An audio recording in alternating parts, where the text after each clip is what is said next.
الرحمن الرحیم۔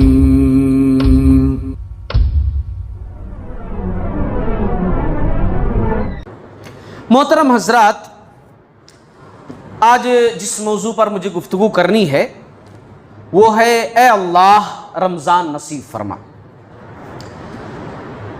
موضوع سے آج میری گفتگو کس ناحیت سے ہونے والی ہے وہ آپ لوگوں کو سمجھ میں آ گیا ہوگا الحمدللہ۔ دیکھیے، اللہ تبارک و تعالی نے جب انسان کو دنیا کے اندر بھیجا تو انسان کی آزمائش کی چیزیں بھی بھیجی، جہاں اللہ تبارک و تعالی نے انسان کو یہ بتایا کہ تمہیں دنیا کے اندر جانا ہے، تمہیں اچھے اعمال کرنے ہیں، اچھے اعمال کرو گے میں حساب لوں گا، پاس ہو گئے تو تمہارے واسطے جنت ہے، اور اگر تم فیل ہو گئے، ناکام ہوئے اپنی کوشش میں، تو جہنم اس کے واسطے ریڈی۔ وہیں اللہ نے یہ بھی بتایا کہ دیکھو یہ شیطان بھی تمہارے ساتھ جا رہا ہے، اور یہ شیطان تمہارا دشمن ہے، اور یہ دشمن کوئی نیا نہیں ہے، بہت پرانا دشمن ہے۔ اے آدم، اس نے ہی تم کو بھٹکایا، اور اے انسان، اے لوگوں، اے دنیا والوں، اے بنی آدم، تم بھی جان لو کہ یہی وہ ہے کہ جس نے تمہارے دادا کو، تمہاری دادی کو جنت سے نکالنے کا ذریعہ بنا، وہاں سے نکلوایا، بہکایا۔ اسی لیے تم اس دشمن کو ہمیشہ پہچاننا، اس سے بچ کر کے رہنا، کیونکہ تمہارے دادا کو اسی نے نکالا تھا، اس لیے اس سے بچ کر رہنا۔ ان کا لباس تک اتروا دیا تھا اس شیطان نے۔ تو اللہ تبارک و تعالیٰ نے جہاں دنیا کے اندر بھیجا، زندگی کا مقصد بتایا انسان کو، وہاں ساتھ ساتھ آزمائشیں بھی اللہ تعالیٰ نے بھیجی کہ یہ شیطان تمہارے لیے آزمائش ہے۔ اور دنیا کے اندر اور بھی بہت ساری چیزیں ہیں آزمائش کے لیے، جیسے اللہ تبارک و تعالیٰ نے جب جنت بنائی، جب جہنم بنائی، تو اللہ تبارک و تعالیٰ نے جبریل علیہ السلام کو بھیجا، فرشتے کو بھیجا کہ جا کر کے جنت دیکھ کر کے آؤ۔ جبریل علیہ السلام نے جنت دیکھی، بہت خوبصورت، بڑا اچھا، ہر نعمت، ہر چیز۔ آئے واپس، اللہ نے کہا کیسا لگا؟ کہا بہت بہترین ہے، بڑا اچھا ہے، ہر شخص اس میں جانا چاہے گا۔ اے اللہ، تیرا ہر بندہ اس میں داخل ہونا چاہے گا، بڑی عظیم نعمت ہے، بڑی اچھی چیز ہے۔ اس کے بعد اللہ تبارک و تعالیٰ نے اس کو ڈھانک دیا، کس چیز سے؟ بہت ساری آزمائشیں، ہے نا، نفس، بہت ساری چیزیں۔ جیسے مثال میں دوں کہ دنیا کے اندر نماز پڑھنی ہے مگر نیند زیادہ اچھی لگتی ہے، تو اللہ نے نیند بھی دکھا دی کہ نماز جنت میں جانے کا ذریعہ تو ہے، لیکن نیند اس سے اچھی دکھ رہی ہے۔ تو اللہ نے ایسی چیزیں جو انسان کو بھاتی ہیں، جو انسان کو لبھاتی ہیں، خواہشات نفس، دنیا کی چکا چوند، دنیا کی رنگینیاں، دنیا کی نشو و نما، ساری چیزیں، آرائشیں، زیبائشیں، سب کچھ اللہ تعالیٰ نے ڈھانک دیا، اس کو جنت کے ارد گرد کر دیا۔ کہا اب جا کر دیکھ کر کے آؤ۔ آپ جبریل علیہ السلام دیکھنے گئے، کہا اب جانا مشکل ہے، اب جانا مشکل، اب آسان نہیں ہے۔ پہلے ہر کوئی جانا چاہے گا، لیکن اب جانا اتنا آسان نہیں ہے، کیونکہ اے اللہ رب العالمین، تو نے جنت کے پاس جو چیزیں کر دی ہیں ان سے بچنا اب لوگوں کا مشکل ہے۔ تو وہ اللہ تعالیٰ کا امتحان ہے، وہ اللہ کی آزمائش ہے جو ہمارے پاس موجود ہے۔ اچھا، جہنم بھی دکھا، جبریل علیہ السلام کو اللہ نے جہنم بھی دیکھنے کے لیے کہا، جہنم دیکھ کر کے آؤ۔ جہنم گئے دیکھنے، بڑا بھیانک، اللہ ہمیں جہنم کی آگ سے محفوظ فرمائے۔